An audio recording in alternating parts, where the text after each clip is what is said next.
Wong NU seneng ibadah sing akal-akalan. Nah ibadah wong NU mulai nisfu Sa'ban sampai sing jelimet.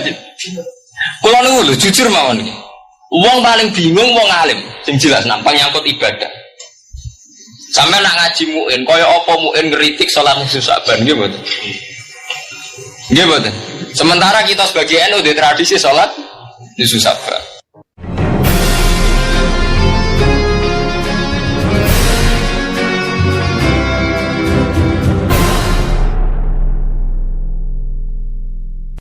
Gua bolak-balik matur sesuatu itu ono aturane. Misalnya ngeten, sampean sedekah nganggo duit poin 100 ripis. Iku rapati disenengi mbek pangeran. Mergo kowe rapati seneng duit 100 ripis. Disedekah sing ditampa sing kowe wis ono senenge. Misale 1000 utawa 2000, tambah kowe seneng tambah ditampa. Jadi kowe ora dadi sedekah kudu ono faktor disenengi. Misalnya sedekah ning santri sego mambu, gede jeneng ora seneng. Dan itu sami kalian arti ayat wa atal mala ala hubbihi. Jadi nak sedekah sing wis ana senenge. Paham ya? Mergo nek kowe ora seneng sedekah ngono tenan. Mergo nika sebab ini dhewe ngeten wonten sahabat sing setengah medhit. Dadi nak panen kurma sing elek-elek disedekahno wong. Nah sing apik dienggo dhewe. Terus keturunan ayat ya ayyuhalladzina amanu anfiqu min thayyibati ma kasabtum wa mimma akhrajna lakum minal arad wala tayammamul khabitha minhu tunfiquna wa lastum bi akhidhihi illa an tuhmidu fi. Kowe nak sedekah ya sing apik, sedekah kok sing elek. Umpama posisi sebagai penerima ke nomor ambek merem. Misal umpama posisi kowe wong melarat dikai sedekah sego mambu ke nomor ambek merem. Wala tayammamul khabitha minhu tunfikuna walastum bi akhidhihi illa an tuhmidu napa fi. Jadi pokoke walhasil sedekah utawa apa sing kowe ana seneng. Ya sedekah bisa saged duwe amal apa sing ana seneng. Ngoten maksudnya menjen.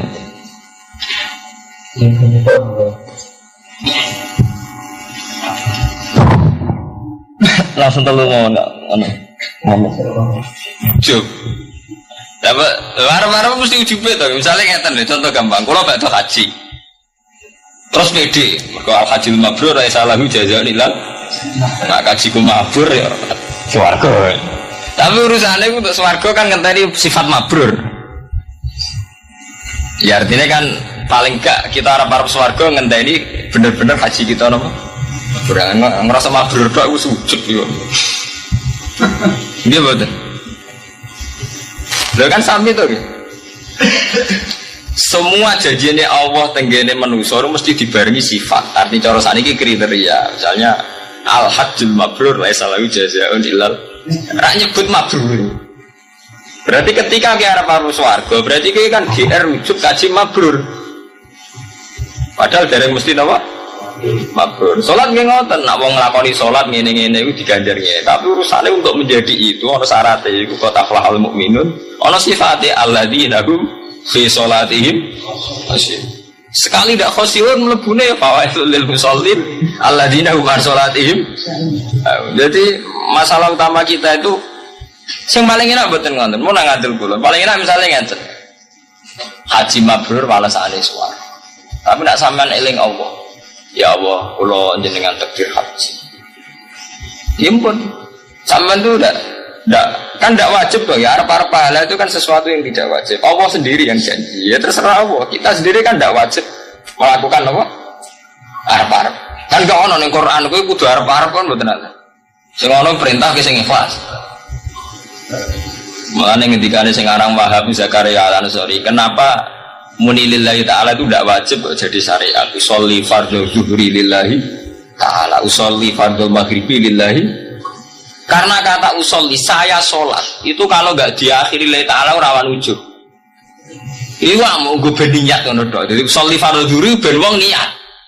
Tapi nek saya niat ujube tetep kudu dilangi lillahi ta'ala. Usolli fardhu asih kudu ditutup lillahi no. Nah gak ngono mendasem gede. Jadi rumahnya ini pun ulama mulai istijat oleh bunuh khadun nafsi itu muntah ngamek atau gitu. itu semangat melakukan seperti itu karena mendengar dari mboten awak ikhlas malah seneng Allah tiba jadi. Berarti yo ijen ndak apa kok semangat.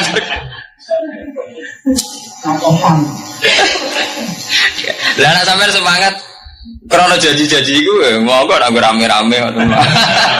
Tapi ora ayem. Ora kelar suwe yo maksudnya ngono.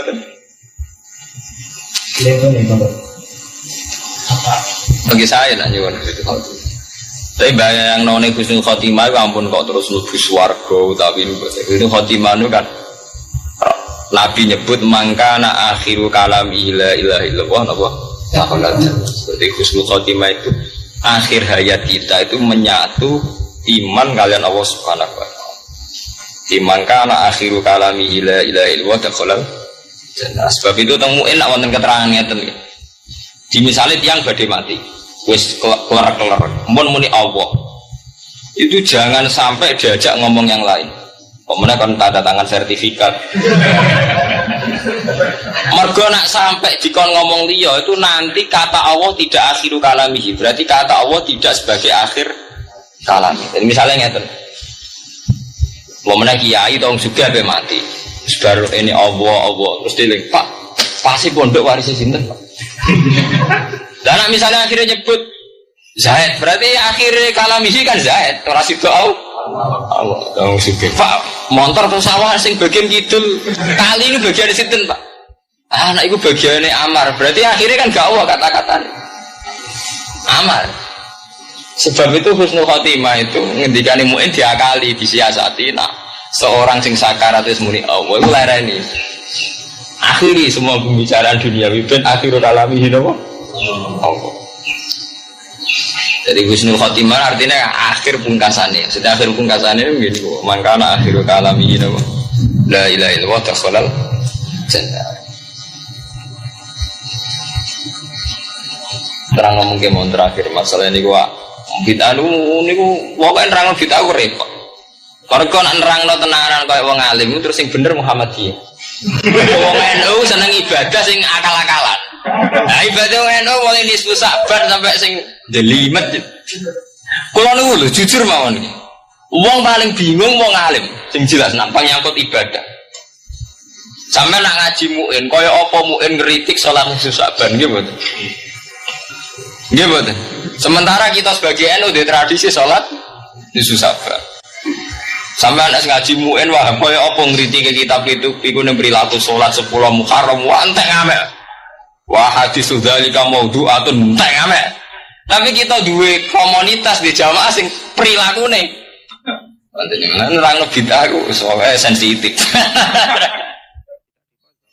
Ini kalau jawab ya ini pertanyaan terakhir kalau jawab menyangkut bid'ah. Bid'ah itu persisnya kata bid'ah itu kan ngeten. Ala wa iyyakum wa muhdatsatil umur fa inna kulla bid'atin dalalah wa kullu dalalatin benar. Jadi asli redaksi Nabi itu ala wa iyyakum wa muhdatsatil umur. Kamu itu hati-hati terhadap hal-hal sing berbau baru. Berbau baru terutama sing terkait agama. Ini sing dimaksud Nabi man ahdasa fi amrina hadza ma laysa minhu fa huwa raddun. Di agama kok mbok gawe-gawe nganggo aturan dhewe kok wa kullu bid'atin dolalah, setiap bid'ah itu mesti sesat, yaitu memperbarui agama itu sesat. Wa kullu dolalatin bid'ah. Nah terus kemudian ketika era ulama, kata era Imam Syafi'i, era Ahmad Hanbal, yang dimaksud bid'ah itu apa? Tarifnya bid'ah itu ada yang mentarifi mengada-adakan sesuatu yang tidak ada zaman Nabi, itu mesti bid'ah.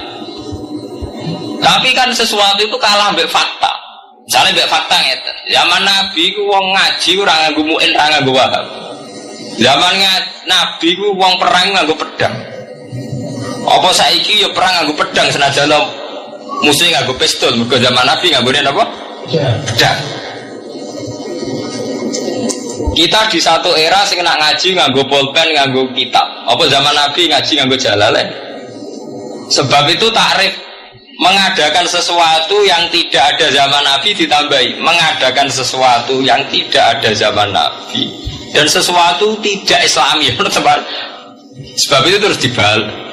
Ono bid'ah itu ada dua, ono bid'ah dolalah. Jadi wis gawe aliran sesat dan tidak Islami. Ya taruh saja kalau Indonesia ini ono aliran Ahmadiyah. So aliran sing aneh-aneh to nggih.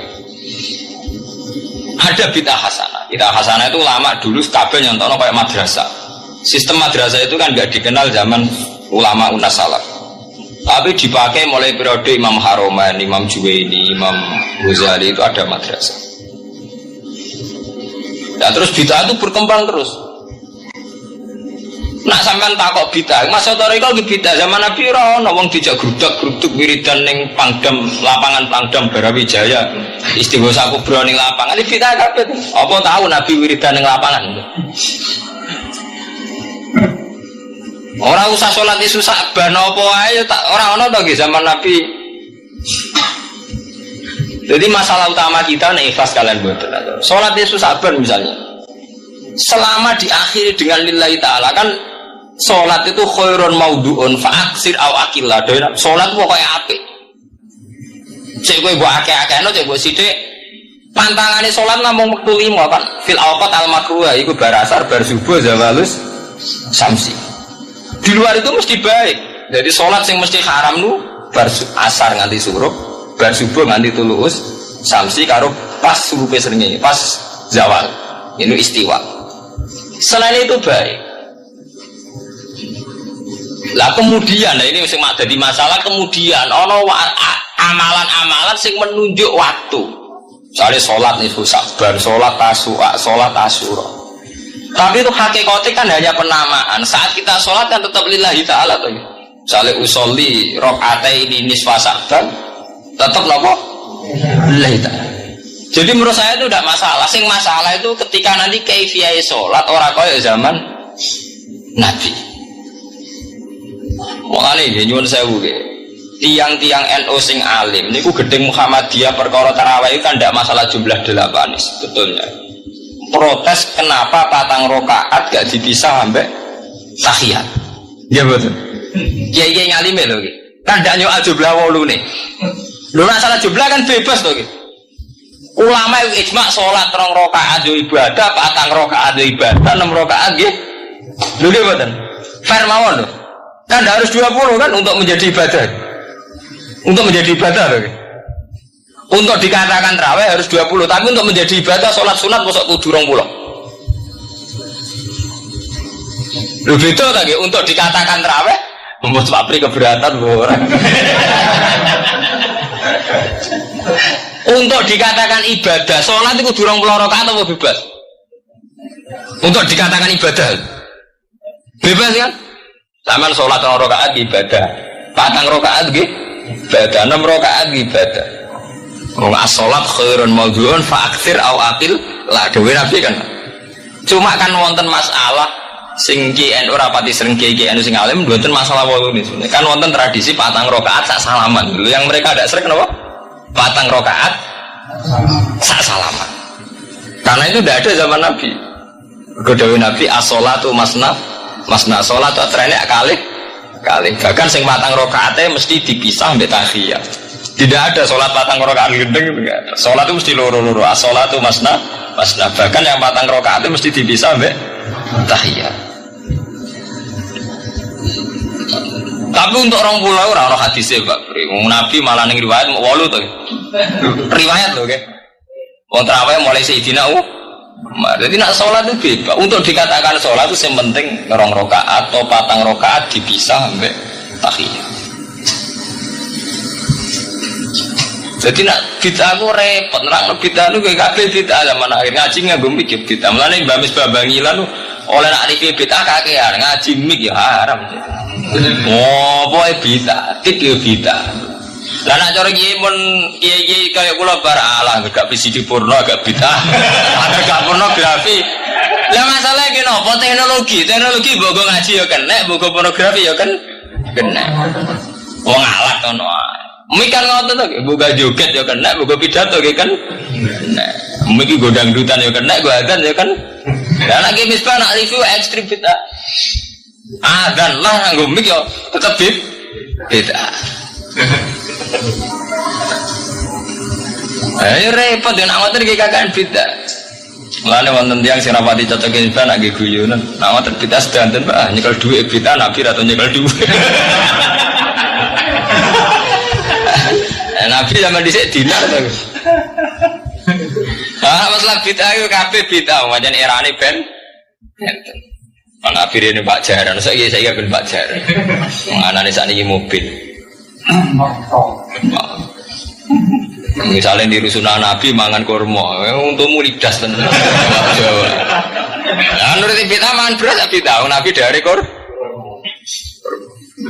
Lalu dari Imam Syafi'i umpama bid'ah ditarifi bebas, wong liyane Mekah bid'ah kabeh.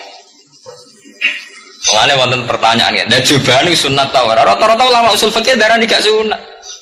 Kejubah pakaian Arab. Abu Jahal ini sejarah jubahan betul. Sampai dulu film-film Arab Saudi sing selingkuh sing Abu Jahal Abu Lahab gambare jubahan apa?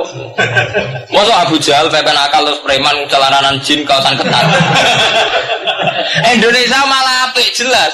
Gaya pakaiane wong dolim ku celananan jin suwek-suwek mbek kaosan ketat. Tangane tato. Tatona, sing kiai ya lunak ngono Bapak Pri. Lah nek wong Arab, versi film Arab lho, Abu Jahal ya jubahan, Nabi nggih napa? Jubahan, Umar nggih jubahan, sing wong nakal-nakal nggih napa? Lah nek ngono jubahan pakaiane Nabi pakaian Arab misale. Cara pertanyaan usul fikih kan. Jubahan gawan Arab apa gawane Nabi? Padha mangan kurma gawanan Nabi apa gawan mergo bangsa Arab? Nah, nak podo-podo ngoten nak wong mangan beras beda. Sing sunat mangan kurma iki untu ning Jawa entek kabeh. Oh, mangan kurma nek isih untu Jawa entek loro mun. Mun linu to nggih. Wis ora warak linu. Masalah ngoten niku asline ku ngukumi wong perkara ora cocok ngono tok ujung-ujunge. Ana wong gedeng salat ning sepaban perkara ora cocok. Wae barang-barang asline uripku cocok ora cocok. Nggak cocok segala dalil, ora cocok difatwani. Asline ora ana apa-apa ning donya.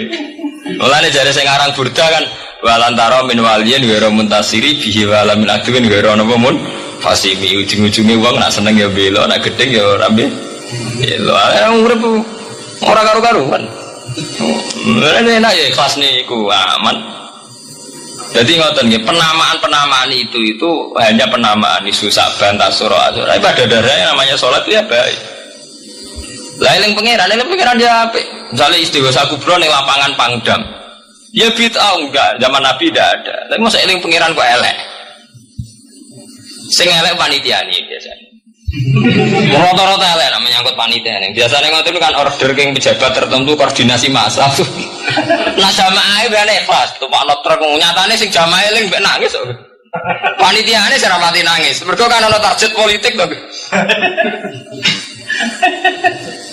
Nah panitiane kan biasanya ngumpul massa kok ana kong kali kong politik to, wonten target napa? Nah jamaah ikhlas to rata-rata. Nyatane nangis tenan to, rata-rata sing tiyang awame. Lah panitiane jane rawan mboten ikhlas. Jane kan wonten order. Wonten transaksi ini. Ana zaman akhir wis mboten karu-karuan, ora usah dirasakno. Wae paling enak ikhlas nih. Sesuatu yang mudah. Tapi sampean gedeng nggih mboten nangis. Saat maksiat itu berani siar. Bandingannya kayak ngoten. Saat maksiat itu berani siar. Jadi ini yang Kang Taslim harus tahu. Bandingan kita itu hanya satu. Jadi ketika ini ulama-ulama sama ini namanya bil hikmah. Saat maksiat berani siar. Ini juga di depan umum. Semua pertunjukan porno aksi berani di depan. Masa kita menunjukkan eling awan di depan umum larang. Itu ya penting. Sebab itu cara kula wiridang ning lapangan ning gone Pangdam cek iku bentuk istighosah. Jangan kita lawan. Nek ora cocok wis ora usah melok, tapi jangan kita lawan. Bagaimanapun kemaksiatan itu berani dengan siarnya. Masa kita taat rawani nganggo napa? Siar. Sebab itu sholat jamaah itu fardu kifayah. Dan sholat itu syaratnya ikhlas. Tapi kenapa wajib jamaah? Sama delok teng kitab mu'in teng jamaah itu harus di depan umum. Ben dadi siar. Karena bandingannya itu ketika maksiat wani siar, atau taat rawani siar berarti selesai. Mulai kalau nanti ditangkap tikus, cara jenengan acara agama di TV kayak apa? Presenternya juga cantik wanita, penanyanya juga wanita juga cantik. Itu hukumnya gimana? Penayangan acara religius di TV. Jawaban saya sederhana. Jika kita karena ketidakcocokan, misalnya pertanyaannya perempuan atau acara religius di TV itu anti artis tuh gitu. Memang rawan maksiat, mereka terjadi kumpulannya lanang wedok mboten mahram. Tapi bandingannya ada itu. Ketika kita melarang, berarti acara TV wis total pornografi kabeh. Karena acara agama kita lah. Bandingannya itu dok. Dari segi kefiah jelas kita kadang nggak srek panahnya perempuan, terjadi lanang wedok mboten mahram dan sebagainya. Tapi masalah ketika itu kita lawan, kita tentang. Berarti entek tuh acara TV karek sing acara apa? Pornografi tok tuh gitu. Karena acara agamanya kita lah. Mulane ketika Anda Abdul Qadir la yang bagi li faqirin ayatasadda wa yatasaddara li irsyadin nas illa ana'tu huwa ilmal ulama wa siyasatal muluk wa hikmatal hukama. Jadi di luar ilmu ulama itu ada siyasatal muluk, teknis kerajaan. Maksudnya teknis kerajaan itu tadi atas nama ilmu ulama kita mengatakan lanang wedok kumpul haram. Apalagi ditayangkan di TV di depan umum. Tapi atas nama siyasatal muluk teknis, kalau kita larang berarti selesai, tidak ada acara agama di TV. Loh ini kan kita juga punya perhitungan, gitu. Misalnya bupati kenal Pak Pri, kenal Ki, atas nama kita ulama, wedi palek subhat itu. Kalau setannya gak ngedu, malah pondok tetap satu titik. Tapi setan itu goblok, orang roh, akibat ini kurang roh. Akhirnya julur tisu, menyebar. Wong soleh menyebar ning dindi, menyebarkan sujud, menyebarkan Jadi setan yo ono goblok, muga ora ngaji, rene roh ana ngono ora usah ngono. Andai kan tidak diutik kan satu titik. Nggih betul. Tapi setan niku nek ana wong soleh iku didu. Nak didu ono sing kecewa minggat. Lah minggate wong soleh ndak ape gawe apa? Mosok ape gawe dugem. Lalu pula orang soleh tukaran kursi itu tukaran saya minggat yang Papua ya alhamdulillah. Habis. Kalau ini ragus koncoku ya gus saya minggat kekuatan. Angger pamit keluar atau tak tangisi. Bernuwun kayak kok minggat bener. Minggat gus ndak ganti piye. Paling yo gawe podok gawe. Setan nganti saiki belum tahu. Mulane muga-muga ora roh. Jadi artinya nak pangeran ngersakno iku segampang itu. Lalu coba di Ponegoro kan konflik sama keluarganya yang dulu ada yang mungkin sebagian problem. Neng Sulawesi ya tetap gawe nopo. Enggak negone semua yang berdeng tinggi. Wali Songo ya. Sunan Kalijogo agak pati cocok buyut Sunan Kudus. Rapati cocok akhirnya dakwah ning jidul di daerah kene. So akhirnya ono ya mono dakwah rong khatam terus dadi Islam macam-macam. Satu terus no. Tapi ya baru kayak gue no Islam dok Tinggir, dok Solo, dok Jog. Cara rapati tukaran Sunan Kalijogo menyewangi Sunan Kudus, Sunan Bonang dan gue berhubung baru kayak tukaran sidik-sidik. Jadi bahasa saya itu buyut-buyut itu Sunan Kudus itu dukung Arya Nopo. Penangsa. Sekali Joko dukung mungkin itu. Setuju ya. Pokoknya kurang satu terus-terusnya. Pokoknya saya ngomong Jogja diulang putus. Biut-biut keluar itu dianggutus. Serasa dijero-jero. Dan jelas barokah. Mau tukaran ya utak-utak yang pantura. Barokah tukaran ya. Jadi, tapi orang usah terus nangun tukaran barokah orang usah meningun. Pokoknya apa yang ngangeran sing ngersano kabeh baru. Tapi orang usah diciptakan. Ono suami istri pegatan terus. Ya kadang gue baru kasing wedok untuk bojo luwih bener. Akhirnya alhamdulillah saya iki bojo wapiah. Padahal sing lanang tau gear, mak pegat iso apa ya piye malah ape. Iku pangeran. Makanya mikir Islam yo mikir. Sekarang kan ndak orang terlalu semangat Islam terus dia konsep Islam harus menguasai negara. Akhirnya memaksakan jadi pemimpin. Jadi Islam harus kultural. Akhirnya kejauhan Islam. Muat Islam kudu kaya, jebule kedunyan deknane.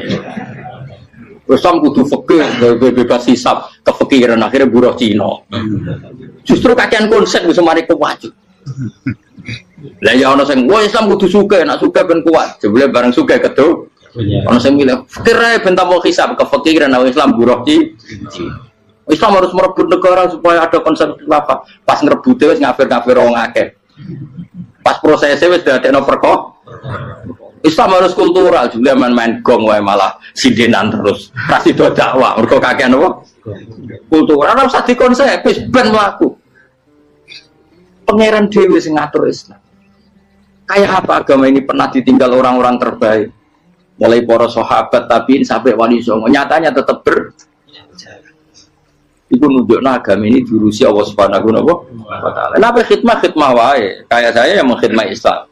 Khidmah itu berbakti memberi pelayanan pada Islam. Tapi ra usah ngrasa mimpin apa? Islam, apalagi membuat konsep untuk Islam. Justru konsep kita ini nanti yang merusak. Karena tadi ngendikan ulama-ulama wa inna minal ilmi ila jahlan. Kadang ilmu itu tetap melahirkan kebodohan. Kenapa? Ketika ulama ditanya, innal ilmi tuhyanan katuhyanil mal. Karena ilmu itu punya keangkuhan, kelajutan kayak lacutnya harta. Misalnya gini, saya seorang faqih. Ditanya sesuatu yang tidak mendesak pun saya jawab hanya karena mempertahankan kredibilitas saya sebagai seorang faqih. Padahal jawaban saya itu malah bahaya bagi Islam. Misalnya gini contoh gampang, ada orang misalnya Ruhin baru tobat, dia sholatnya salah, rukuknya salah. Terus saya ditanya sama Fauzi, Gus sholatnya Ruhin sah apa enggak? Wong dia enggak memenuhi syarat dan rukun. Tentu saya sesuai disiplin fikih saya bilang enggak sah. Karena harus sujudnya ngongkrong atau dia sholatnya fatihahnya ada. Padahal andaikan saya ada jawab lebih baik. Karena apa? Bisa saja menurut Allah sholatnya dia enggak sah secara fikih tapi diterima Allah. Karena dari tidak sholat menjadi sholat. Itu kan ibarat begini. Orang makan tela yang agak-agak beracun, tapi tidak racun yang mematikan. Itu baik apa enggak? Ya tidak baik jawabannya. Tapi kalau bandingannya daripada tidak makan sama sekali, tentu baik makan. Nah, kesalahan itu yang, makanya kata Imam Ghazali, kesalahan itu yang dialami para fuqaha mu'asirun sekarang. Setiap pertanyaan itu dijawab. Dan ironisnya karena sesuai disiplin. Ya tidak bisa. Makanya saya pernah punya teman divonis dokter 2 bulan lagi mati. Terus teman itu gak doyan mangan. Tapi sarannya dia hidup kalau ada obat dari Jerman itu. Kalau ada obat dari Jerman dia hidup. Kalau enggak ya mati kan. Start atili mati kapan? Kan ini udah. Kabarnya orang mulai. Sesuk wis supan orang bulan. Lho Gus rong bulan cepet kok mana sih? Kowe iku iman mulai cilik. Memangnya mati ku gak rong bulan ta sesuk wae iso wae engko. Wong pangeran sing di otoritasnya wae ra jajeni rong bulan 3 bulan kok dokter jajeni ke percaya men aneh-aneh wae. Saya tak takoni Israel lah muni. Terus iya orang mesti bener kok tak imani. Lah iya Pak. Wong cek goblok iku ku mondok 2 bulan iku ra mesti sesuk ya mungkin. Apa padha-padha mungkin sesuk ya. Mungkin kok ya. Bodoh-bodoh mungkin kok milih sing 2 bulan, milih sesuk ae. Milih sesuk saiki tak istighfar be aku, tak ngaji, dadi keren mati sesuk. Duit bodoh nele sesuk. Terus iki urip.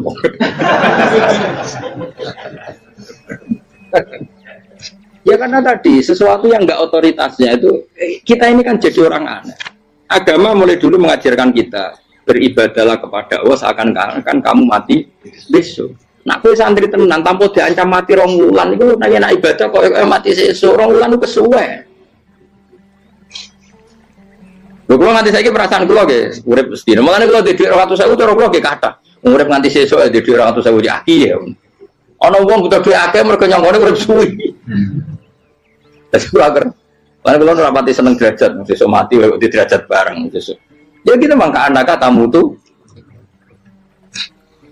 Akhirnya dia terus mulai rileks, mulai sebelum malah ramati. Maksud saya itu kita makanya kembali lagi antumul fuqara'u ila. Kita ini butuh. Makanya kalau suwun-suwunnya anut para nabi dan kalau ada kesalahan para wali, para nabi, itu kesalahannya apa? Mimba bihasanatil abrar sayyiatul muqarrabin. Jadi nabi itu karena hubungannya dengan Allah sangat apa? Dekat. Sehingga hal-hal yang cara dohir itu salah, tapi itu menjadi berkah. Dan kita tidak pernah kayak apa sulhul apa Hudaybiyah. Makanya kata Abu Bakar, nggak ada sulhun a'dhamu minal Hudaybiyah. Tidak ada perdamaian yang lebih afdol ketimbang Hudaybiyah. Makanya saya itu termasuk ulama yang setuju, misalnya di McGill di Amerika atau di Kanada itu kan ada Islamic Studies. Saya pernah ditanya, Gus, kalau ada sekolah perbandingan agama, menurut kamu setuju enggak? Saya bilang enggak masalah. Yang penting asal yang dikaji itu Islamnya, bukan orangnya. Kalau yang dikaji orangnya ya copet Indonesia ya Muslim. Kadang koruptornya ketua partai Islam. Wonge kan macem-macem.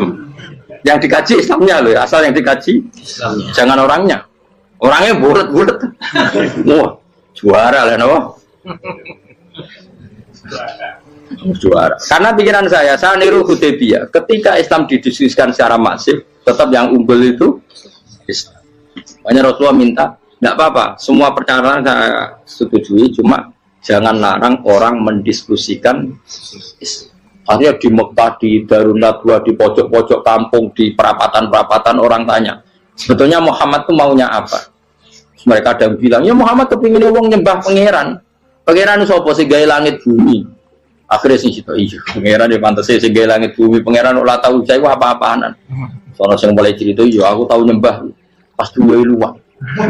Sampai aku izin pangeran udah ya.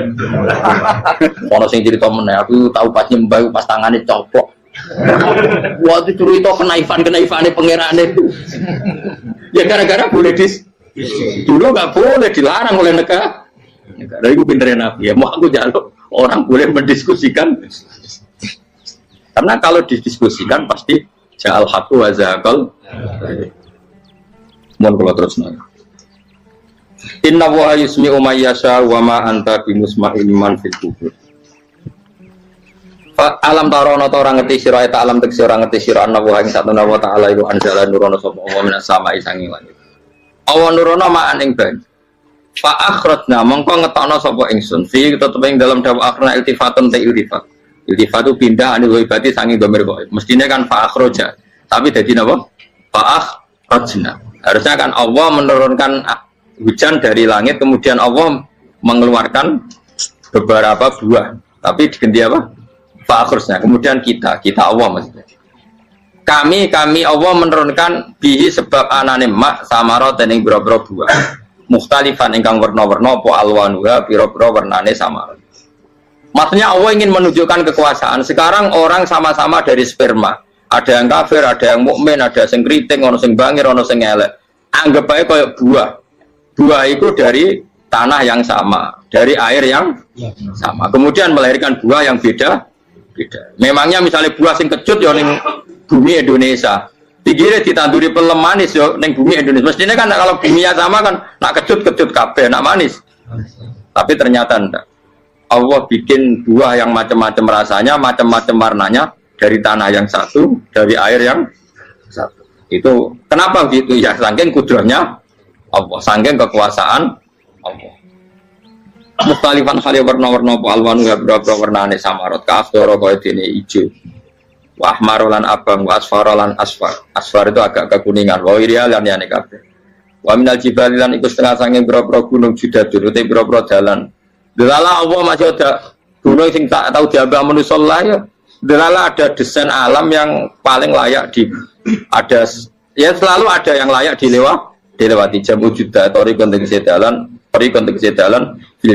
Birihi landiane napa jabal bidon kang putih-putih ya kados gunung-gunung teng Indonesia.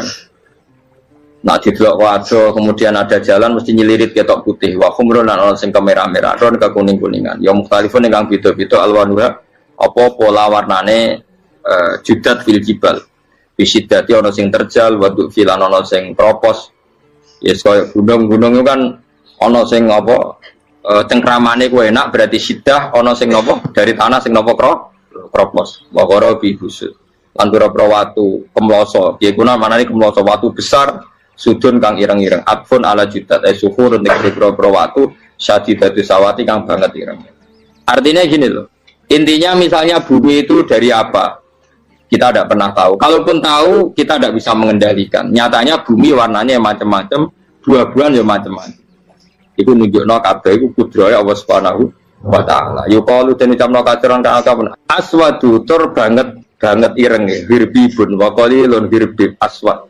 Niku bahasa mawon guys, pokoke wong Arab niku biasa ireng banget, ireng jelinteng. Lah ngeten. Aswad itu maknane iku wong Jawa, nek muni ireng banget misal ireng jelinteng. Pokoknya wis ireng disifati sesuatu yang mempertegas apa? Kehitamannya. Wa minan nasilan setengah sing manusa wa dawabilan pira-pira kewan. Walanami lan pira-pira raja kaya. Jadi kalau dawab itu mulai melata ya dawab, mulai kodok ya dawab. Nanti mulai kewan apa saja itu dawab. Kalau an'am itu lebih yang agak terhormat kayak apa? Kambing, kayak unta, sapi itu maksudnya apa? An'am mukhtalifun utai sing beda-beda apa alwan pira-pira warnane iki kabeh. Ya kadalik kaya warnane pira-pira kewan. Pira-pira tanduran. Jadi maksudnya ngeten nih. Kalau sama nangan-nangan misalnya sapi putih, engkau tahu-tahu dia anak rodok kemerah-merahan, engkau dia anak ke hitam dari mani yang sama. Dulu-dulunya misalnya enggak Gus, kalau hitam itu pasti babanya ada yang agak hitam. Senajan toh sekarang pas bapaknya, indukannya, ibunya sudah putih. Tapi tetap aja asal usulnya dari satu. Ya tetap asal usulnya dari satu. Sekarang jadi variasi banyak, tetap asal usulnya satu. Kok sampai beda-beda itu kabeh kekuasaane Allah. Kakhtilafi simari kaya dene bedane boro-boro buah wal jibali lan. Yang memahami itu semua tentu ulama. Innama yakhsyallaha min ibadihil ulama. Innama yakhsam sine wedi banget Allah min ibadi sing boro-boro kaulane Allah sapa ulama boro-boro ulama. Allah itu menilai itu tidak sama dengan pikiran kita. Makanya kubu sebelah itu terlalu ekstrim, memaksa Allah berpikiran kayak dia. Satu karena kurang ngaji, nomor dua ya tadi emosinya lebih tinggi ketimbang intelektualnya. Ini penting saya utarakan. Ternyata orang yang nyuap tadi apa nilainya plus, yaitu dia iman sama dawai Rasulullah Shallallahu Alaihi Wasallam. Kalau yang namanya saksi itu penting, cuma dia mendapat cara itu lewat suap. Tapi kan iman. Iman kalau dawai Nabi itu benar, kalau ada saksinya pasti min ahlil jannah. Terus dia nyari saksi harus dibayar ya dibayar. Sekarang sama iya 1 juta nah. Sekarang saya tanya di KPPS atau di mana-mana saksi pemilu itu dibayar enggak? Dibayar sah apa enggak? Sah. Jadi kadang kebenaran itu harus dibayar. Ini penting saya utarakan karena ada orang perempuan cantik dirayu, digaji supaya main di niklab dibayar jadi orang maksiat. Lalu mungkin ada ustadz gaji dia, bayar dia supaya mondok. Gak tahu terusannya apa, terus diwayah apa enggak tahu saya. Pertanyaannya ketika kamu bayar kemudian jadi santri, itu kamu dosa nyuap apa dosa sodako membiayai proses kebenaran? Sodako. Tapi kalau yang bayar untuk jadi pegawai niklab maka membiayai kemaksiatan. Maka pembiayaan ini penting secara fikih. Arahnya kemana? Ke hak apa ke batil? Jika di Fathul Mu'in diterangkan misalnya ada orang layak jadi pemimpin dan kemudian rivalnya itu orang yang menyesatkan atau calon perusak bangsa, ya maka calon pemimpin yang soleh itu wajib berkompetisi meskipun bibadlil mal. Karena kalau yang memimpin orang fasik, kampung ini rusak.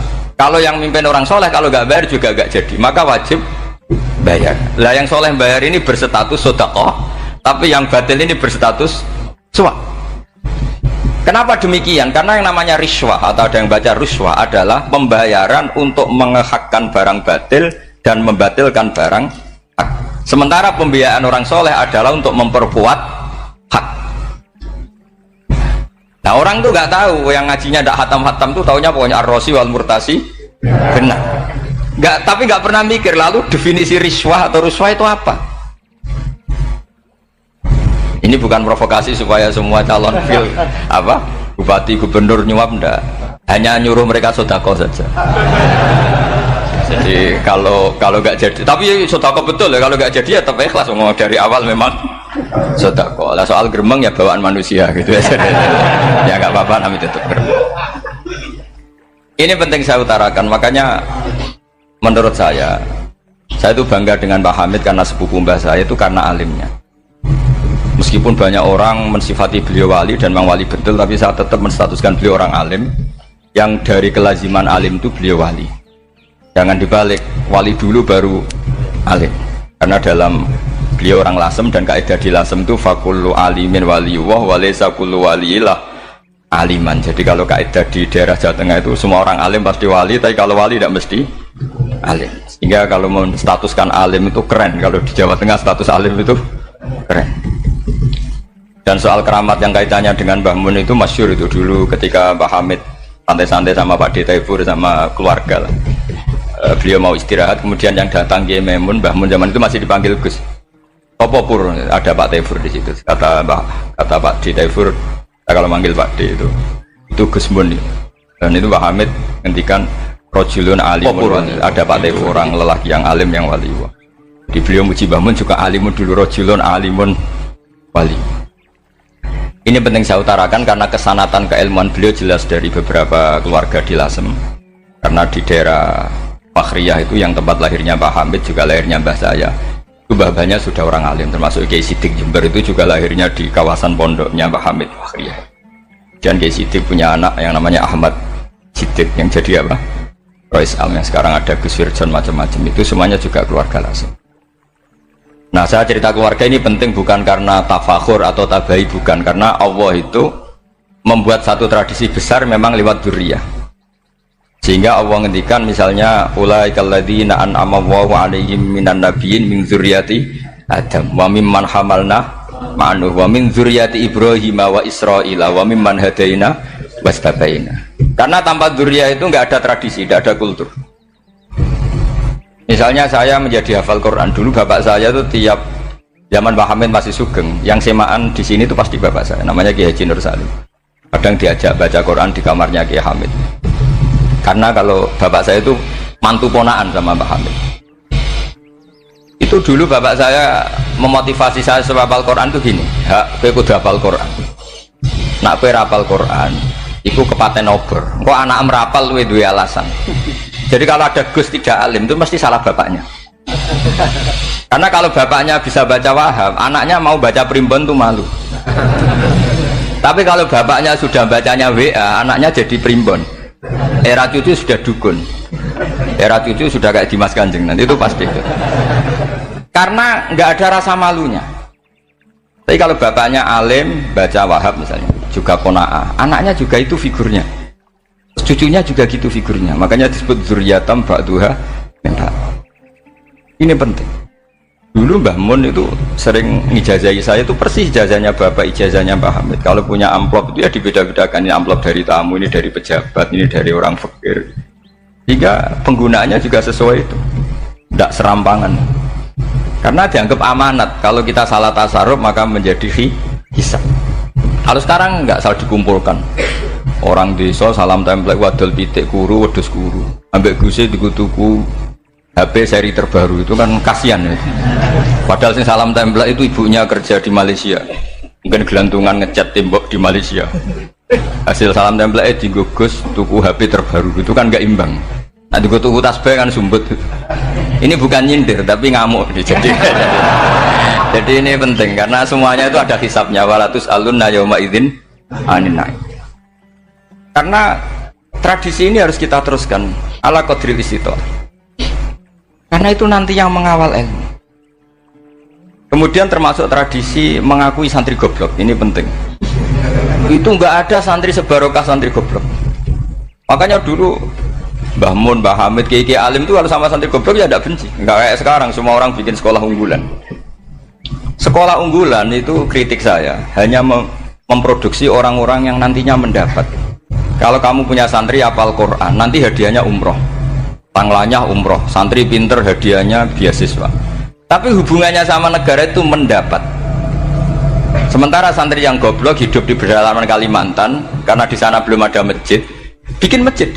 Sebagian hartanya dipakai masjid, sebagian hartanya dipakai bangun masjid. Ini yang goblok pendiri masjid, yang pinter pengajian di masjid dibisaroi uang kas masjid. Artinya gini, ya kalau halalnya halal, tapi kita mbok yoroh hikmahnya orang-orang goblok gitu. Supaya kita tetap ngaji Rabbana ma khalaqta hadza batila. Semua ini ada gunanya. Subhanaka ma khalaqta. Jadi semua ini ada gunanya. Maka bagi santri-santri yang goblok, tolong nanti saya di Fatihai karena saya ini pembela Anda. Lo yang ngomong biar saya, karena saya terkenal santri pinter. Kalau yang ngomong sampean goblok kan nggak ada yang percaya. Oh, padune podo gobloknya kan gitu. Yang ngomong harus saya. Saya itu niru Rasulullah Shallallahu Alaihi Wasallam. Nabi itu kalau ada santri serabakat pinter itu diwaris sak surat usung nang mulai pinter. Banyak itu. Balighu anni walau ayah, ada sahabat ngaji hanya diajari idza zulzilatil ardu, sudah kamu pulang, sudah pinter. Karena betul. Sekarang coba dia ngenangan, ada santri alim alamah, mungkin bakasnya furu'iyah, gimana hukumnya Jumatan jumlahnya itu 40 kurang atau 40 pas imam. Kemudian ada yang batal satu, hukumnya gimana? Dia mikir furu'iyah. Sementara yang goblok, dia di desa tertinggal gak ada masjid. Piye caranya dia masjid? Ini bikin aslul ibadah, yang sini sudah khilaf tentang yang nggak penting. Jadi orang goblok kadang lebih keren. Akhirnya apa? Duriannya yang goblok nanti jadi orang alim alama ngekholi wong goblok, karena pendirinya biasanya orang pati pinter. Itulah Allah Subhanahu Wa Taala. Ada bikin sesuatu itu sia-sia. Nah, saya ini korban ilmu itu. Akhirnya santri saya banyak yang nggak jelas. Ya, tapi ya saya terima saja. Saya santri itu macam-macam. Ada yang profesor, ada yang doktor, ada yang goblok, ada yang baru tobat kemarin, ada yang Cina lagi seneng ahli sunnah wal jamaah, macam-macam. Semuanya ngaji sama saya.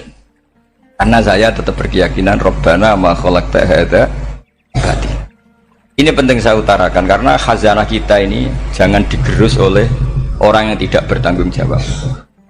Pernah ada di hadis Muslim, ini cerita di Sahih Muslim. Ada seseorang sedang sujud, kemudian diinjek oleh orang fasik. Saya ulang lagi, diinjek. Rokobanya, yang diinjek itu rokobanya.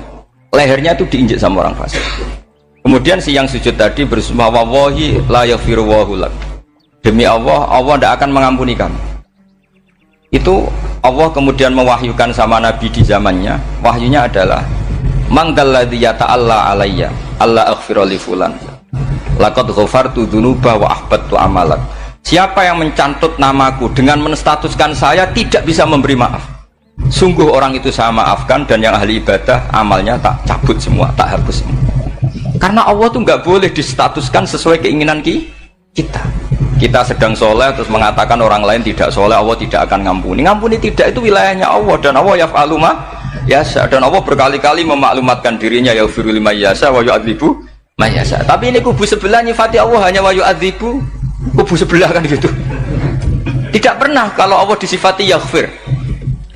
Bagaimana Allah gak tersinggung? Allah selalu distatuskan yu'adzib.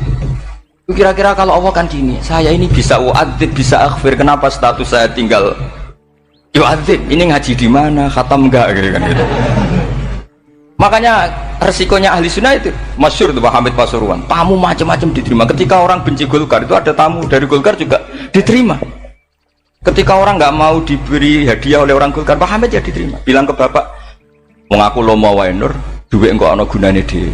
Sing marai rawan hisab itu kan kamu dapat uang nggak jelas kemudian kamu pakai pribadi. Kalau orang-orang soleh kan nggak pernah dipakai, kan aman saja. Loh, dihisab apanya? Wong hanya peralon. Kalau istilahnya Pak Hamid itu peralon. Datang diberikan orang lagi, datang diberikan. Kalau kena kamu kan hisab. Terus kamu nyate makan wareg glegeken, nah itu uangnya nggak jelas dipakai nyate glegeken, ya mesti hisab. Kalau nggak jelas ya disedekahkan. Kalau ingin bebas apa? Hisab. Tapi kalau sering sedekah biasanya nggak bebas dari miskin. Tapi kalau kamu wali kan tetap kayak Pak Hamid itu masyhur bisa kok. Tapi kan nggak jadi miskin. Kamu nggak terkenal sakok tapi miskin. Ini nggak wali. Ini penting. Jadi kebanyakan orang ekstrim karena mensifati Allah Ta'ala itu hanya dengan status yu'adzib, tidak dengan status yaghfir. Dan itu mereka harus ngaji lagi. Kurang apanya Rasulullah SAW? Nabi sebagai manusia benci sekali sama pembunuh Hamzah karena qatilu ahabbin nasi ila Rasulillah. Itu sama Wahsy. Siapa yang nggak tahu Wahsy? Qatala ahabban nasi ila Rasulillah, itu qatala Hamzah. Dan ketika Nabi nyuwun sewu maksud no Wahsy, Allah malah nurkan ayat laisa laka minal amri syai'un aw yatuba alaihim. Ada pilihannya aw yatuba alaihim. Apa yang terjadi? Justru Allah mentobati Wahsy. Memaafkan Wahsy, mentobati Wahsy. Ada sahabat yang dipuji Nabi Hamamatul Masjid, akhirnya su'ul khotimah. Kita tahu ceritanya siapa? Sa'labah. Makanya kata Mbah Mun sering cerita ke saya. Banyak orang darani saya itu tidak jelas, kata Mbah Mun, karena saya sama siapa saja baik, sehingga banyak yang nuduh saya itu tidak jelas.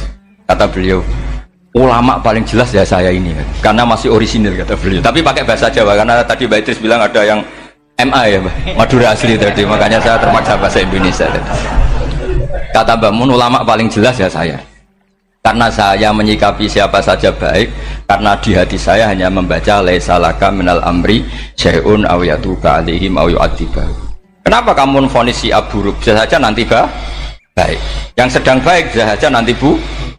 Kalau nasib seseorang nggak jelas, kenapa kamu sikapnya jelas? Nah, ini orang-orang nggak ngaji itu memaksa orang lain jelas. Ini kubu sebelah pasti salah, ini pasti benar. Oh manusia kok dipasti-pastikan gimana? Kita ini tidak nabi. Kalau nabi maksum pasti benar. Kalau sampean apa? Maksum bisa. Jadi ketidakjelasan para ulama ini berdasar konstitusi tadi bahwa itu wilayahnya Allah. Ini penting saya utarakan. Jadi penting sekali. Jadi orang yang sedang fasik sekarang bisa saja nanti tobat. Yang sedang sekarang soleh bisa saja nanti masalah. Hingga Rasulullah tetap mengajarkan ya muqallibal qulub tsabbit qalbi ala dinik. Jadi kalau ngaji itu khatam. Khatam itu begini misalnya ya. Saya pernah ngaji Ihya, belajar Ihya khatam. Bahkan saya punya takrirannya berdasar kitab Ithaf, sarahnya Ihya. Kalau ingin tahu sanadnya sarah Ihya, ya misalnya Gus Idris ini, Idris ngaji Mbah Hamid Pasuruan, ngaji Mbah Dimyati. Mbah Dimyati ini ngaji sama kakaknya Kiai Mahfud Termas. Kiai Mahfud ngaji sama abahnya Kiai Abdullah. Kiai Abdullah ngaji sama abahnya Kiai Abdul Manan. Kiai Abdul Manan ini mulazim terhadap Sayyid Murtado Az-Zabidi. Jadi kalau santri Salafiyah ini ya kira-kira tokoh Sabiah. Karena Mbak Idris Sadisa ya kira-kira sampean itu dari pengarang Ithaf itu baru tokoh berapa? Sabiah, masih keren. Turun pitu. Masih kaya lah. Lah kamu kok miskin? Turun ke wolu katanya kan. Jadi nanti kalau masih keren. Itu sampai ngaji kitab kalau khatam. Saya ulang lagi kalau khatam. Itu memang ada bab-bab di mana ulama itu harus tegas, harus tafrik bainal haqqi wa bainal batil. Oke, itu bagus. Mana yang hak, mana yang batil kita bedakan. Di bab itu bagus. Tapi kalau nanti kamu ngaji bab tawadhu, lihat di Bidayatul Hidayah atau di semua kitab tasawuf, bab tawadhu itu, kalau melihat kamu orang kafir, kamu melihat orang apa? Kafir. Ini aso ma'akufri, ini maksiat wajar dia kafir. Saya ini muslim kok maksiat. Fadam bi akbah, maka dosa saya lebih buruk. Melihat orang tua, mesti ada aksaru ibadatan, ini lebih tua, mesti ibadahnya lebih banyak. Nanti kalau melihat anak kecil, ada azharu minni sinnan, pasti maksiatnya banyak saya. Jika terus evaluasi gitu, sehingga nggak pernah takabur. Misalnya di sini, saya ini kan gayanya keren, duduk di atas sampai di bawah. Gayanya tok, hakikatnya sampai lebih sombong karena memerintahkan saya. Jadi panitianya itu, makanya saya merasa tawadhu saja meskipun berdiri. Karena hakikat saya ini makmur, diperintah. Panitia ini, penyelenggara ini amir, pemerintah. Kira-kira sombong mana? Itu sekali saya tidak memaafkan, finnar itu.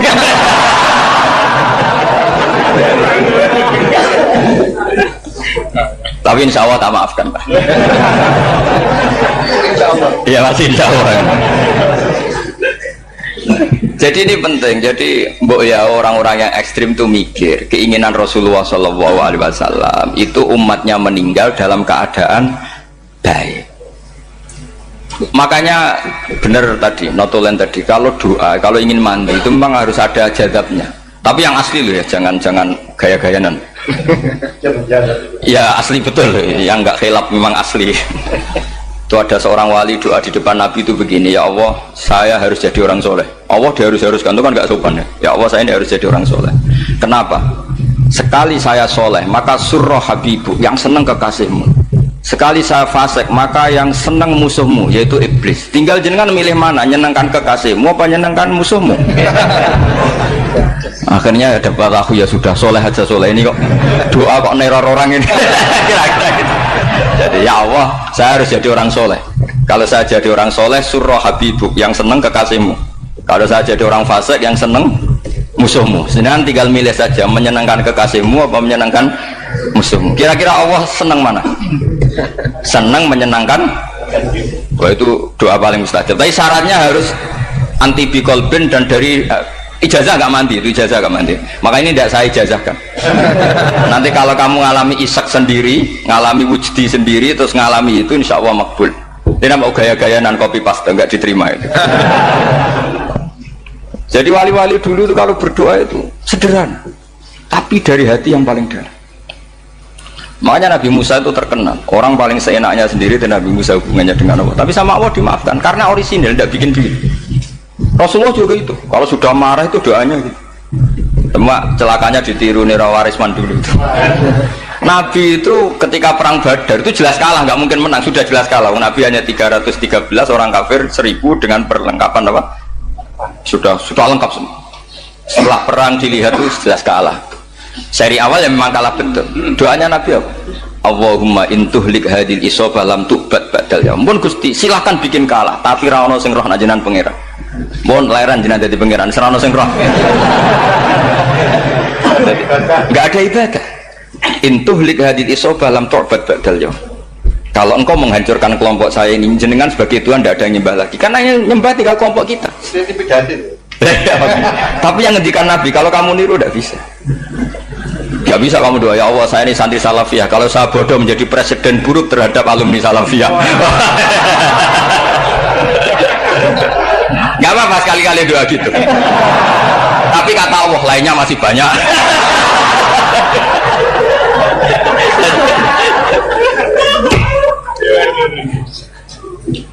Tapi itu syaratnya tadi harus ada al-wujdi wasima. Jadi makanya Imam Ghazali punya kitab al-wujdi wasima.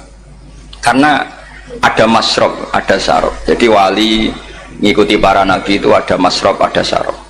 Sehingga perasaannya itu beda. Saya punya sekian contoh. Makanya tadi saya bilang di sini yang cerita nanti tak baca Arabnya ya, tabarruk dengan jamil apa? Salim. Jadi Nabi menyontohkan gini ya. Hubungannya Nabi dengan umatnya itu kata Rasulullah ibarat orang punya unta atau sapi yang susah, yang sarodat itu berat. Kalau bahasa sini apa begitu? Yang larat ya Pak? Melayu. Terus orang-orang lain ingin membantu, kubu sebelah ingin bantu, tapi ketika mereka ingin bantu malah unta ini tambah lari karena asing. Semua selain pemiliknya ini kan bagi unta itu asing. Jadi mau dibantu ditangkap tambah lari karena ini orang asing semua. Ngajinya agak jelas, asalnya agak jelas, tapi mau ikut ngurmat Islam ini asing semua. Akhirnya kata Nabi yang punya unta itu datang, kemudian ngambil rumput, terus unta itu dipanggil, kemudian unta itu ngikuti. Kata Nabi, ibarat saya seperti itu. Kalau saya yang memimpin Islam, saya yang merawat umat saya, maka umat akan mudallalah, akan nurut. Tapi kalau yang rumat kalian, malah Islam menjadi kacau. Kenapa menjadi kacau? Karena tadi nyifati Allah saja salah. Orang Islam baik dihukumi kafir hanya karena tahlilan, hanya karena manakiban dihukumi kafir. Sekarang inginnya Nabi orang menjadi muslim apa kafir? Inginnya Nabi orang menjadi muslim apa kafir? Muslim.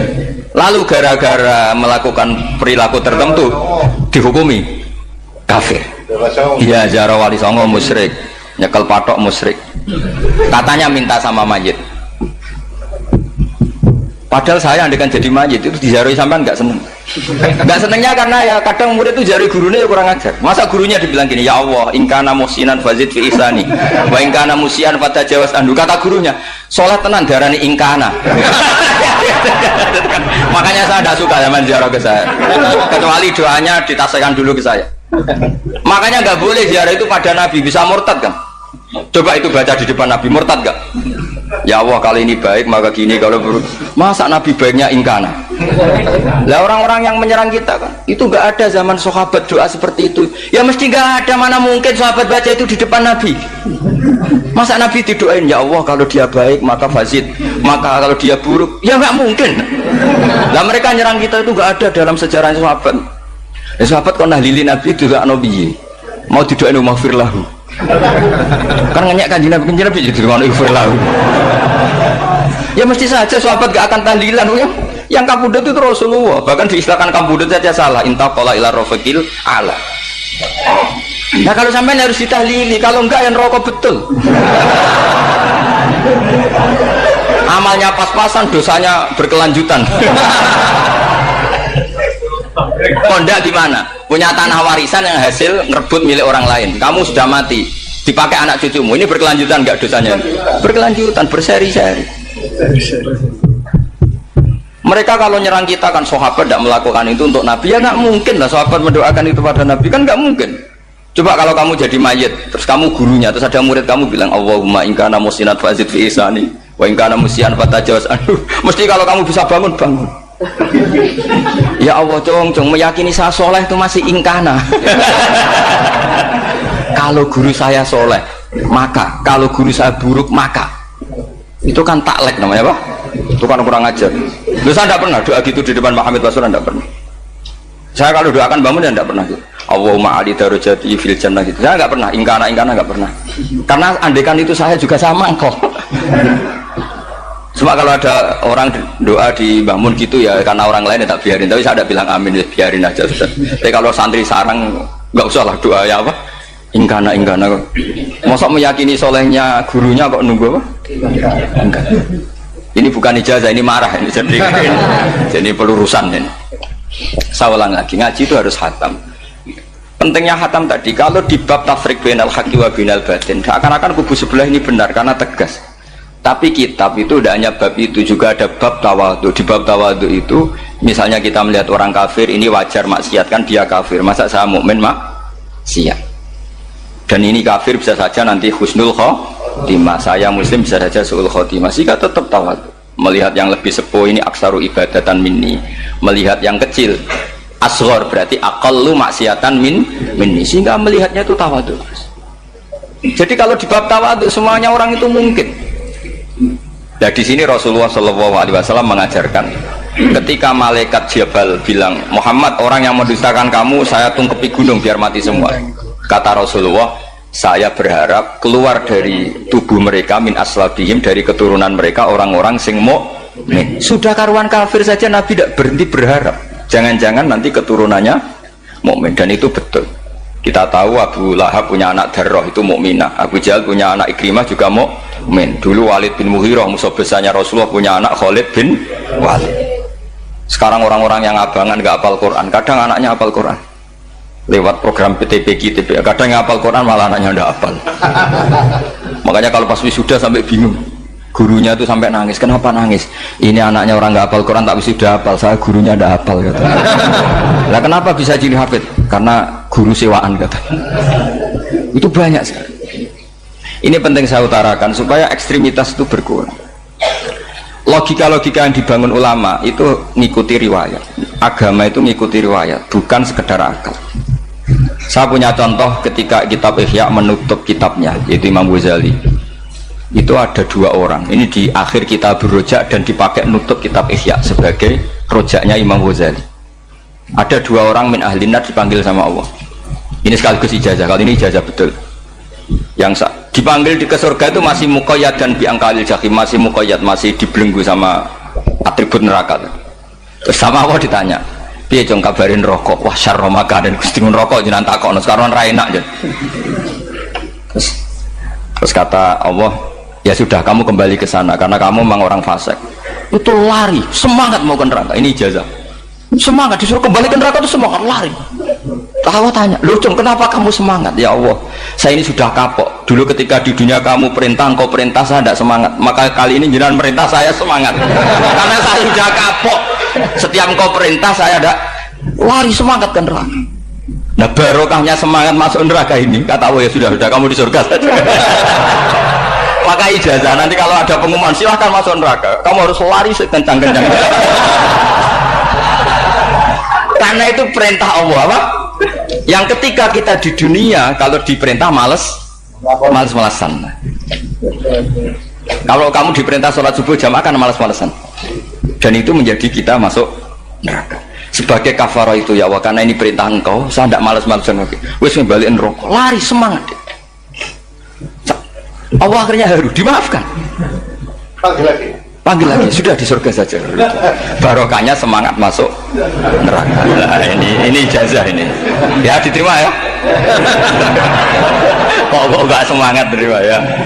Yang kedua enggak. Sudah kamu kembali ke neraka, pelengahan gitu.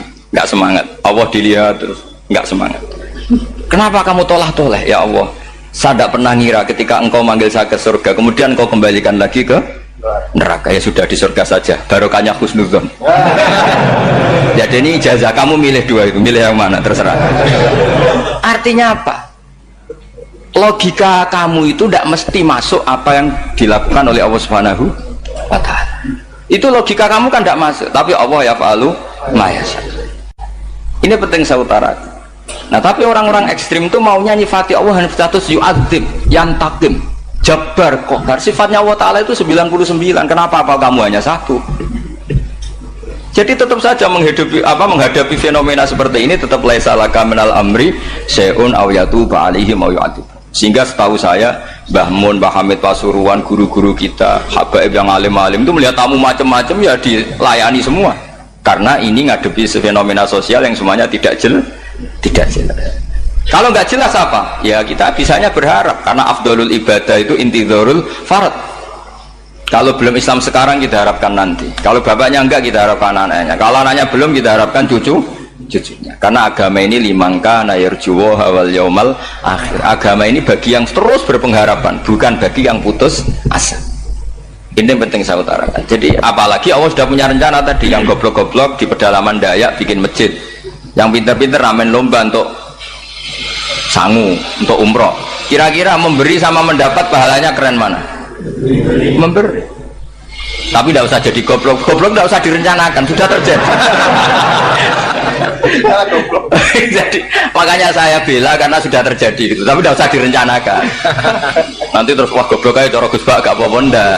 Sudah kadung, ini cuma kita itu iman ya. Jadi karena yang pinter itu yang jumlahnya tidak banyak. Ini kita bully saja. Karena kamu bully pun tetap mulia kan orang pinter ini. Tapi kalau orang goblok gak dibela habis dia. Yang pinter buat dikritik kayak apa kan tetap mulia kan. Lah yang muji sudah banyak, saya ngeritik saja lah. Ini tidak akan jatuh. Tapi yang goblok ini kan nggak ada yang bela. Saya sebagai umatnya Rasulullah, pecinta umat Rasulullah tak bela, tenang saja. Ada hikmahnya apa? Hikmahnya orang goblok. Betul loh, saya itu sering ketemu dokter, ketemu profesor tuh nangis. Tak tanya kenapa nangis. Bapak saya itu petani, saya di Jogja sampai jadi dekan, jadi rektor. Tapi saya sekarang rektor, anak saya sekedar SMP naik itu sudah senang. Nggak dengar kabar ketangkep BNN sudah senang. Padahal saya ini ahli metodologi. Ternyata pinter bapak saya. Karena bapaknya tadi hanya petani bisa menjadikan anaknya profesor. Tapi profesor tidak mesti bisa jadi. Anak saya anak SMP aja sudah senang. Karena Allah ingin membuktikan pinter kamu itu tidak ada artinya di depan iradatullah. Di depan apa? Iradatullah. Supaya orang tunduk. Lu coba yang jadi ulama tabi'in itu rata-rata abnaul mawali. Anaknya budak yang dimerdekakan. Karena Allah seperti itu. Ada yang tokoh yang tadi zuriyatam ba'duham 4 itu harus kita jaga. Saya termasuk orang yang ditakdir punya mbah-mbah alim, itu juga harus dijaga. Yang enggak alim peluangnya masih banyak. Banyak sebanyak-banyaknya. Asal tadi lewat jalur sregep, dan kalau bodoh ngaji saya nanti. Tak ajari robbana ma khalaqta hadza napa. Karena ayatnya gitu, min dzurriyyati Adam wa mimman hamalna ma'anu wa min dzurriyyati Ibrahim wa Israil. Terus terakhir ditutup wa mimman hadaina wajtabaina. Itu umum. Tidak jalur nasab, siapa saja yang hadaina wajtabaina. Ini penting saya utarakan. Jadi ini sebagai penutup tak baca teks Arabnya supaya kita dapat barokah jami'ul kalim. Karena sebarokah-barokahnya bahasa Jawa atau bahasa Indonesia masih barokah bahasa Arab. Cuma kalau tidak saya terjemah dulu, nanti saya baca ini kamu amin dikira doa aja sih. Makanya ini diterangkan dulu biar nggak korban apa? Diamini. Karena saya ini pernah Jumatan di satu kampung, imamnya itu sepuh. Imamnya sepuh, khutbah itu nggak selesai karena dia nggak bisa menyelesaikan sesuai teks di bukunya itu. Yang belakang mantul terus amin. Akhirnya Pak Khotib ngadeg lagi, "Cumpurun doa,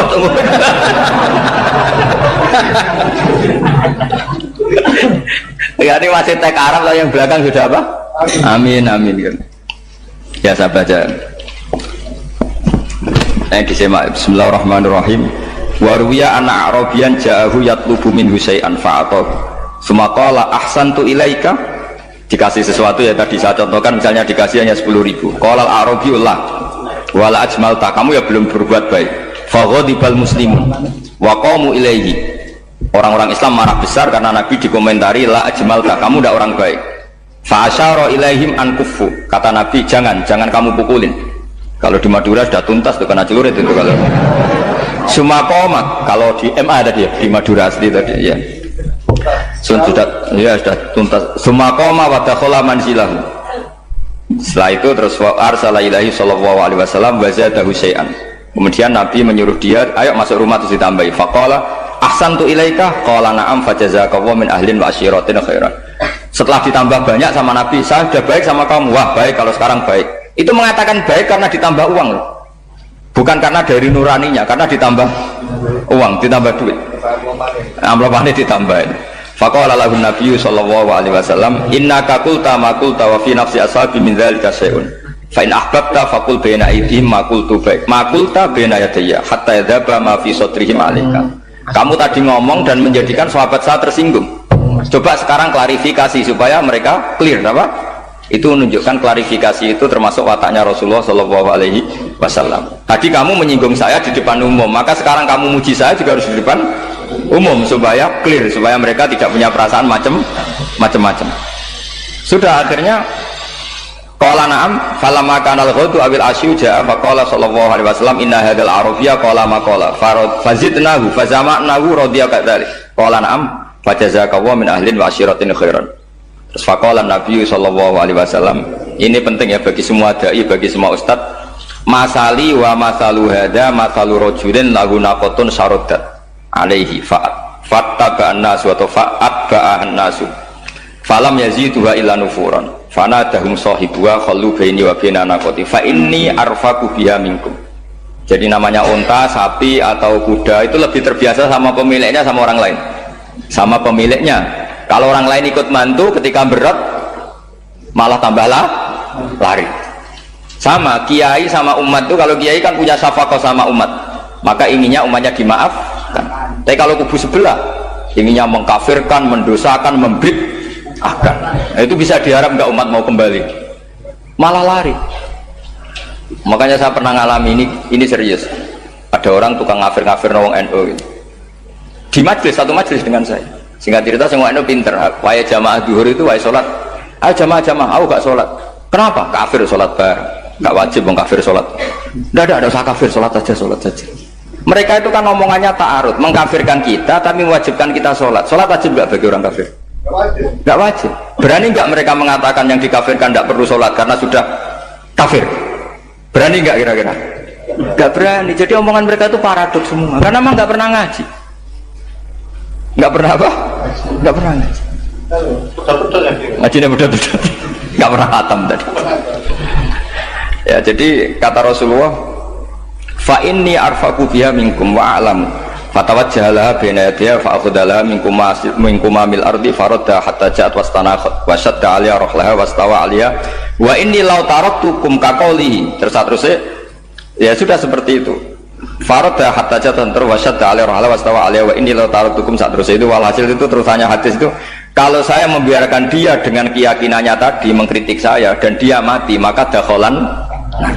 Jadi intinya gini, senang Nabi dibayar itu sah. Senang Nabi dibayar itu sah.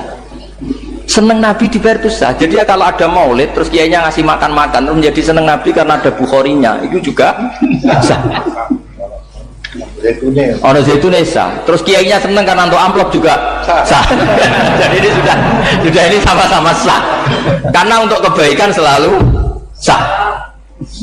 Makanya mungkin di sini ya habis doang kajian di sini mesti ada sarapannya pertama. Iya. Kopi dan sarapan ngaji pagi.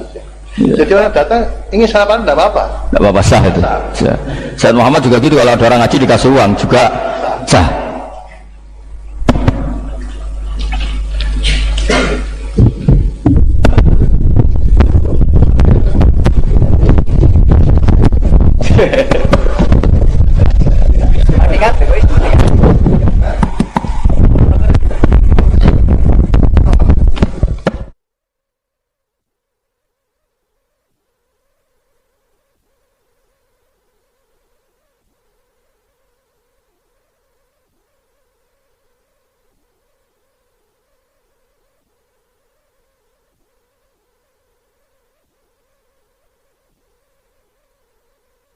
Iya, iya. Ya jadi ini jelas ya, jadi riwayat ini jelas. Kemudian riwayat yang ada di kitab Bukhari ketika Rasulullah didustakan, dibuli. Ini wa ana mahmum ala wajhi falam astafiq illa wa ana biqarni sa'alib, yang di bawah garis itu ada yang di Bukhari.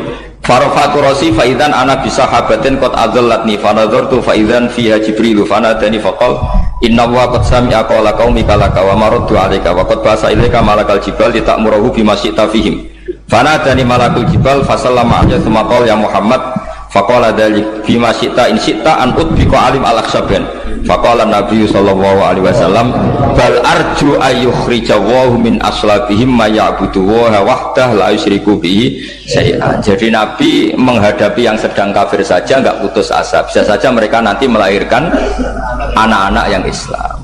Jadi kalau ada kiai menghina orang kafir itu jangan melihat kiai kok pancanan wong kafir, yang benar itu kiai yang penuh harapan, sehingga sama orang kafir saja berharap. Tapi sekarang enggak, kiai pancanan wong kafir, kiai kok pancanan wong fasik. Logikanya dibalik, kiai nelateni wong kafir nak menawa anak turune masuk Islam, kiai nelateni wong fasik anak menawa dadi soleh. Logikanya harus seperti itu. Nah soal perang itu beda, perang kan mereka sudah menstatuskan diri ingin bunuh kita, tentu kita harus berani untuk mempertahankan diri. Tapi kalau kondisi normal tidak bisa seperti itu. Ini kan kondisi normal, itu Rasulullah.